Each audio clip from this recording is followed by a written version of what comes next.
Good afternoon and welcome. Thank you all for joining us. You're at the Partners in Mortgage webinar, and today's topic is building wealth, smart financing strategies for real estate investors.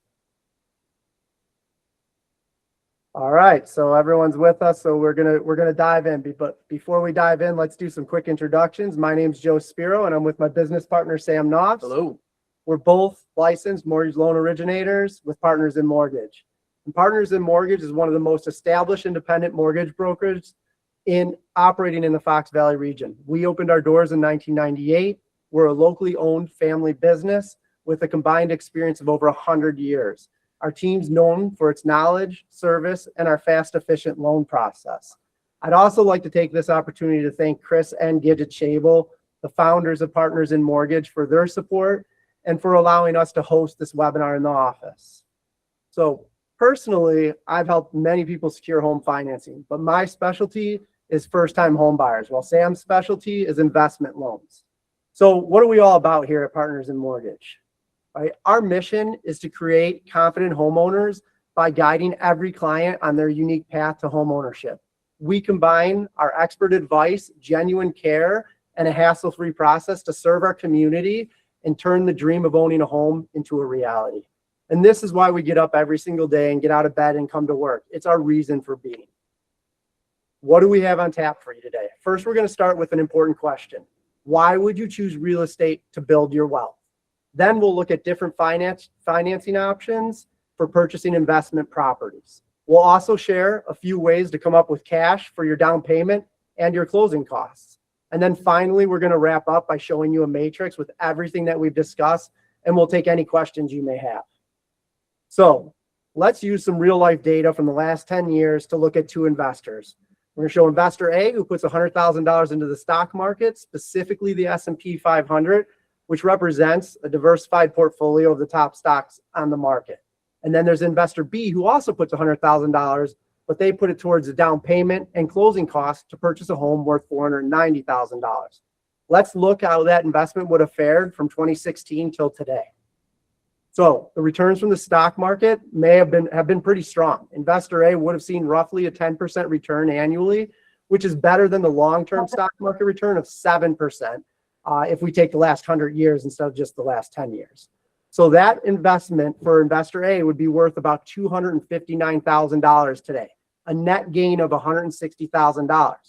But if we look at the real estate investor, we'd say, oh, well, for real estate, you're only getting about a 5.5 annual percentage appreciation from your real estate investment. So the stock market wins, right, with 7%. Well, the question is, or the answer to that is wrong. Because the real estate investor has a few other things going for them, they end up with a gain of $345,500, which is more than double the return on the market.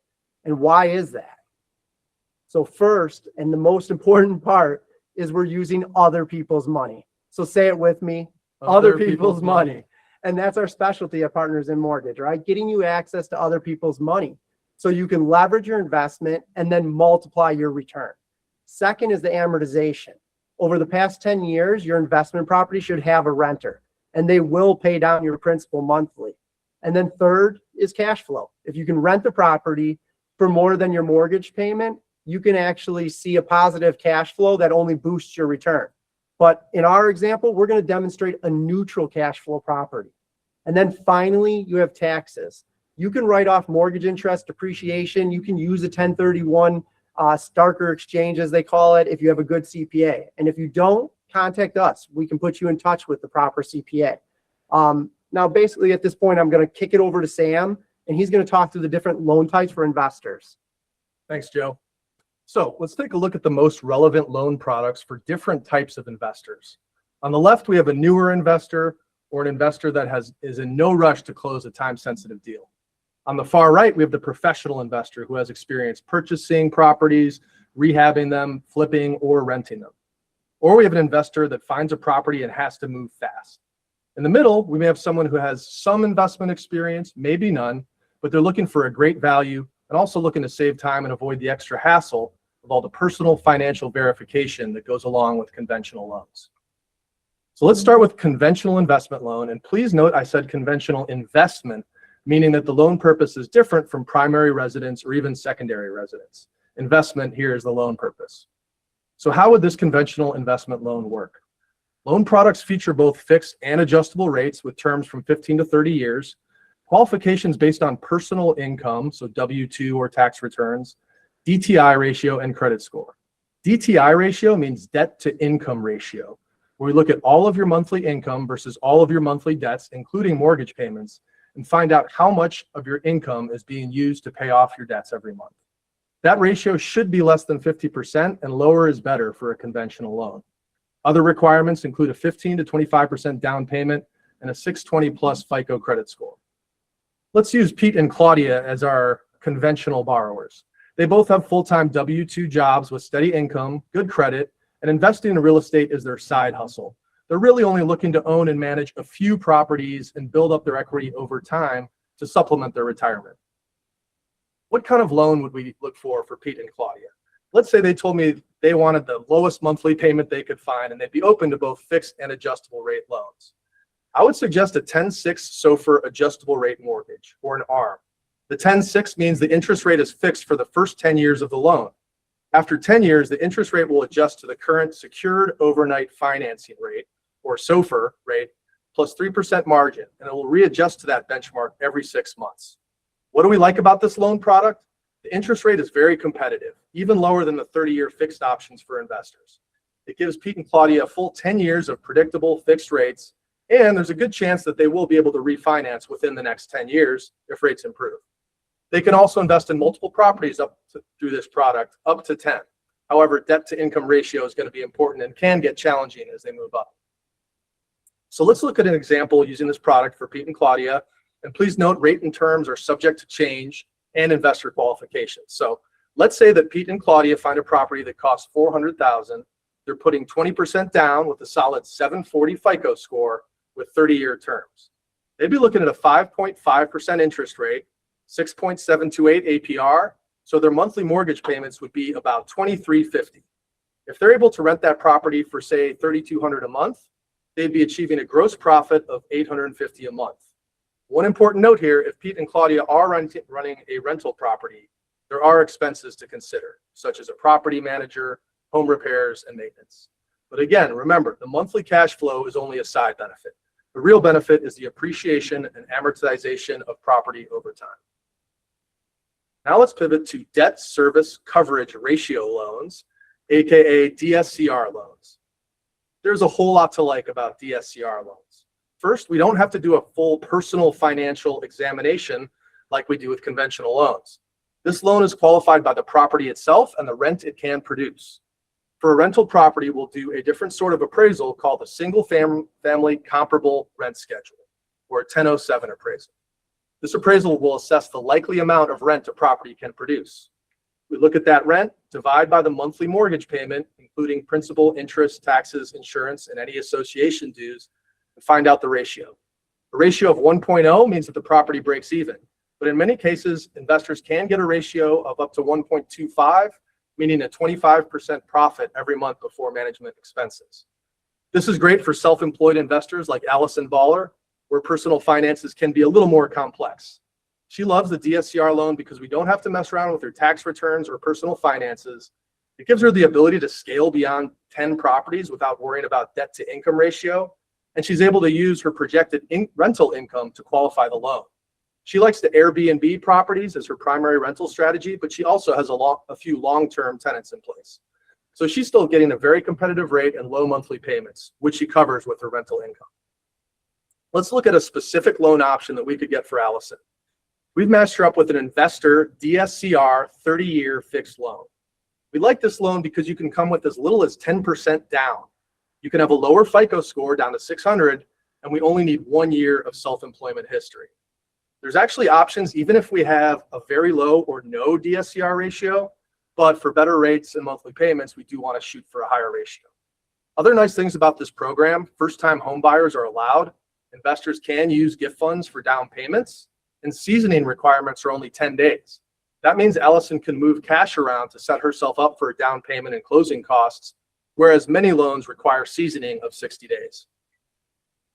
For our example with Allison, let's say she's using this DSCR loan, and we'll keep it consistent and go with a $400,000 purchase and 20% down.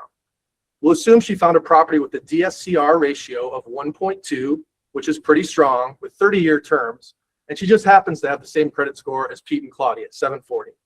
That'll give her a rate of 6.990 and APR of 7.305. So her monthly payments would be around $26.60, and assuming the same rent as the last example, Allison's able to profit by $540 a month before any management or maintenance expenses. Last but not least, let's look at hard money loans and commercial loans for professional investors. Why are they called hard money loans? Because the loan is using a hard asset, the investment property, to back the loan. A key term to know is after repair value, or ARV. For an investor to qualify, they have to be confident they're going to make at least 25% profit on the sale. That means the ARV has to be 1.25 times the purchase price plus the rehab costs. Also important to know, hard money loans come with shorter loan terms, usually only 6 to 18 months, and higher interest rates, usually around 10%, plus 1 to 2 points up front. For serious real estate investors like Ben Johnstone, speed is of the essence. Ben has set up an LLC for his real estate investment company and uses this LLC to acquire distressed properties, rehab them, and put them back on the market. He's constantly looking for the best deals on the market and off the market, and when he finds an ideal property, he has to move quickly. And hard money loans are the fastest loan products on the market. We have the ability to close in as fast as 1 week, pending the responsiveness of the investor. Let's look at a real-life hard money loan product that we offer for fix and flip projects. Apart from after repair value, we're also going to look at investor experience. For investors with no experience, they will have to come with 15% down for the down payment, but for a professional investor, they can put down as little as 7.5%. In between, it depends on credit score. Beginners and experienced investors can qualify to put down only 7.5% if they have a strong FICO credit score. So how would Ben reach higher levels of experience? It depends on how many fix and flips he's exited in the last 2 years, how many ground up construction exits in the last 2 years, and how many rental properties he currently owns. If you total up those properties, that'll give us Ben's experience level. For this example, let's say Ben is a level 4 experienced investor with solid credit. So for Ben's example purchase, let's again go with a property that costs $400,000, but this time we'll add in rehab costs of $50,000 and an after repair value, or ARV, of $580,000. We remember that Ben is an experienced investor with solid credit, so he's only putting down 7.5%. He's going to bring a total of about $42,000 cash to close. He's required to have reserves of at least $30,000, and he'd be getting an interest rate of 9.99% plus 1 to 2 points up front. His monthly payments would be $34.65 over the 12 months of the loan. Assuming selling costs of around 5 to 6%, Ben would net over $47,000 in this deal after the sale of the property at 12 months. Not bad, especially with the speed to close. He would have time to invest in and exit multiple properties over the course of a year. So there's an ocean of knowledge out there in the mortgage world, and we all have shot glasses for brains, so I'm going to keep it high level here. But we get a lot of questions about some of these other loan types, so I want to address them. Bridge loans. There's actually 2 types of bridge loans, one for primary residence homeowners and then hard money bridge loans for investors. For investors, a hard money bridge loan can be useful if the property does not require rehab or construction. With the bridge loan, it's very similar to the other hard money loans, except the property is evaluated at the purchase price instead of the after repair value. Rates are typically between 8.5% and 11.5% plus 1 to 2 points up front, with down payments between 15 and 25%. They're best for investors who need short-term capital to acquire a property before selling or refinancing into a DSCR loan. Ground-up construction loans. These are similar to the fix and flip hard money loans. They are hard money loans, and they fund land acquisition and complete physical construction from scratch via structured draw schedules. Rates in the 10 to 11% zone, plus 1 to 2 points up front with 15 to 25% down. These are great for experienced builders creating custom spec homes or commercial infill projects. And for professional investors, we have portfolio blanket loans. Investors can bundle 4+ rental properties into 1 monthly payment. This helps simplify scaling past those single property loan limitations. Rates are usually between 7.5% and 10%, often adjustable, with 20 to 30% down payment required. These are ideal for seasoned real estate investors rapidly scaling their portfolios or looking to consolidate scattered single-family rentals into streamlined debt. Back to Joe. So thanks. Most of us are probably thinking, hey, I wish I had some extra money to invest in real estate. My budget's tight. I don't have a lot of cash sitting around for a down payment and closing costs. Well, we may have a solution for that as well. If you already own a home and you haven't taken out a HELOC, a home equity line of credit, or a home equity loan, these could be two good options for you.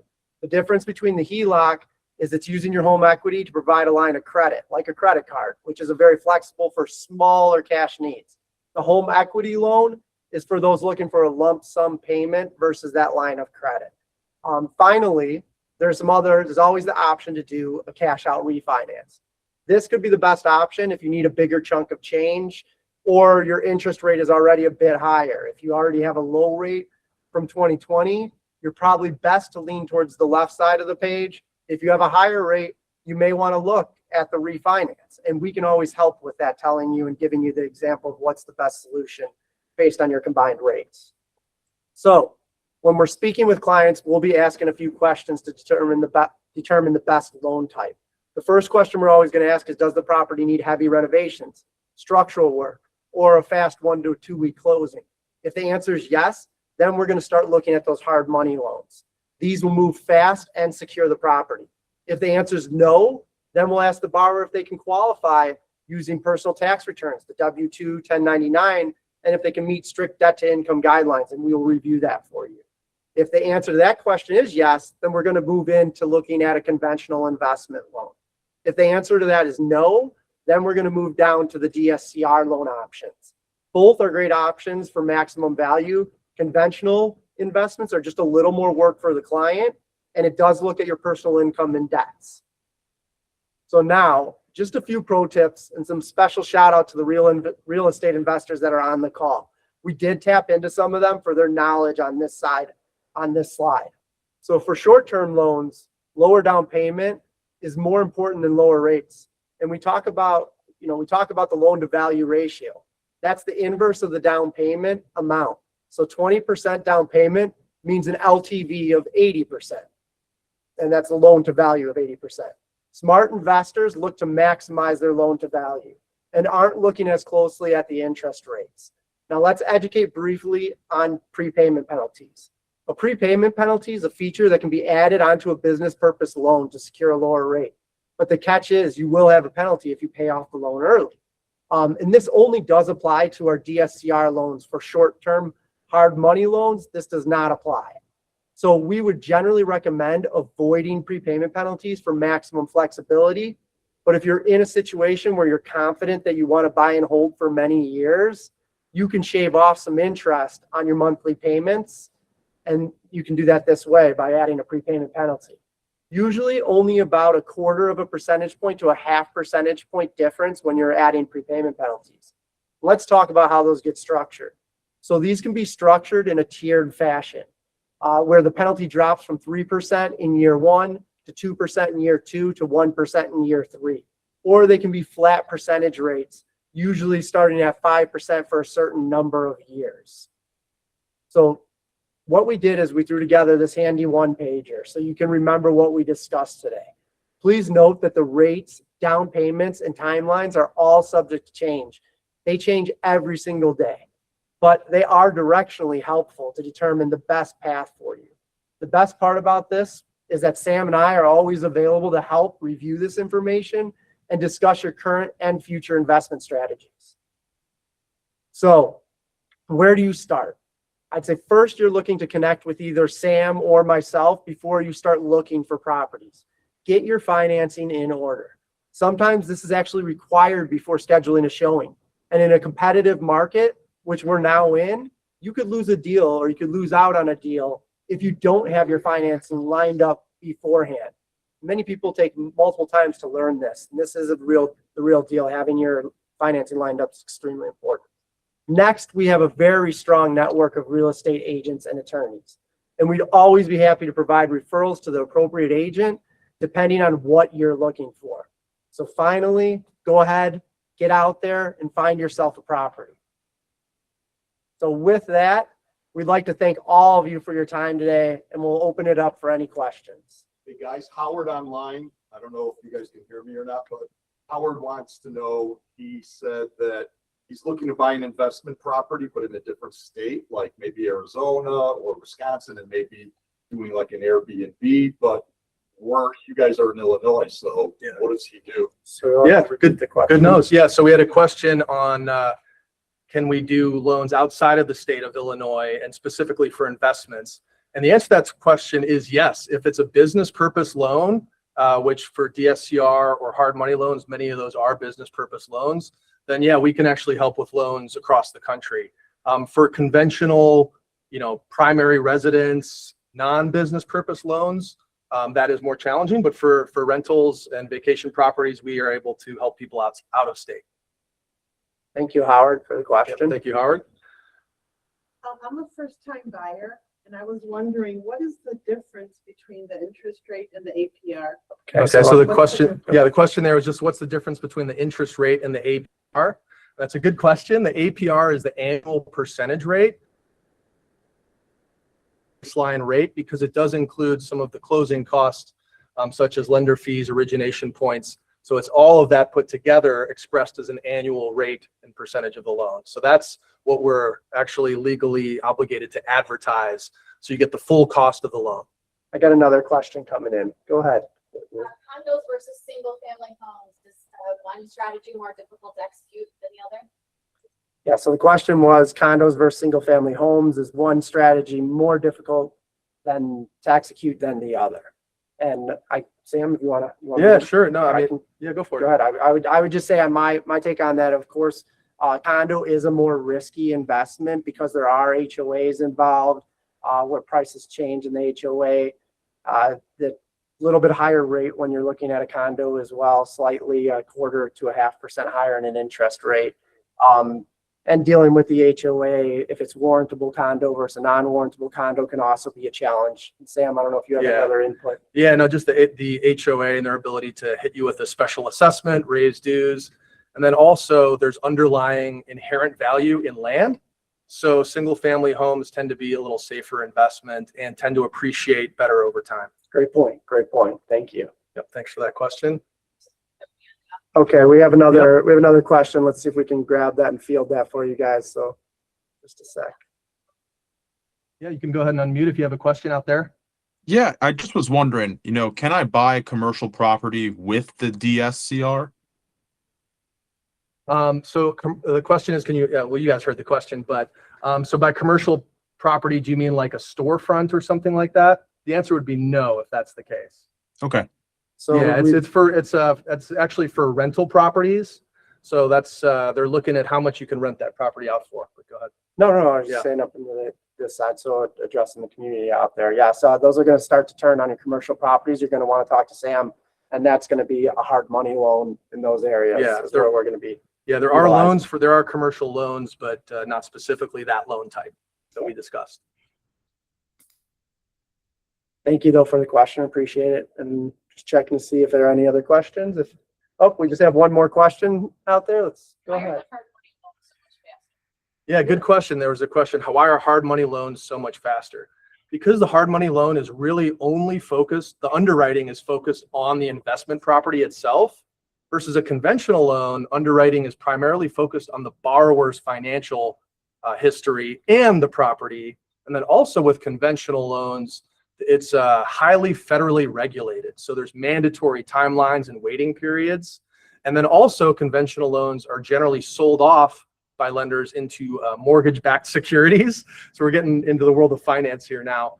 But whereas hard money loans are typically kept on the books, so it makes the whole thing more streamlined, less folks involved, and a lot faster. And I would say there's also an add to that, that your debt service coverage ratio loans can also be pretty speedy, since we're just looking at the property's value at that 1007. And we're really looking at the credit score mainly of the borrower and the property to make sure that the rental's there. There's no 3-day closing period. So that does move fast as well when you're looking at a debt service coverage ratio or a hard money loan versus your conventional. Yep, Letitia? Yeah, Leticia? Yes, hi. Just a quick question. I'm not sure if you guys answered it. It's to piggyback on the hard money loans. How long does it typically, for a professional investor, how long do they keep that loan? How many months usually is it typical? Yeah, it's generally between 6 and 18 months. Okay, Is the average timeline. So usually around a year, give or take, for rehab and construction loans. Sometimes bridge loans can move really quickly, and it can be like, hey, I just need this bridge loan for a shorter, like 3 or 4 months sometimes, okay, before they refinance those, but generally about a year. okay. Appreciate it. Thank you. Yeah, thank you, Leticia. Right. Well, we'd like to thank everybody here. If there's no further questions, I know you guys took up your time's valuable to us. We're always happy to help you throughout the path to home ownership and to give you expert advice. That's what we do. So please always feel free to reach out to Sam and I. You should have our contact information. And we hope to see you on the next webinar that we throw out there. Yeah. Thank you so much for joining us. Have a great week and weekend all. Yep.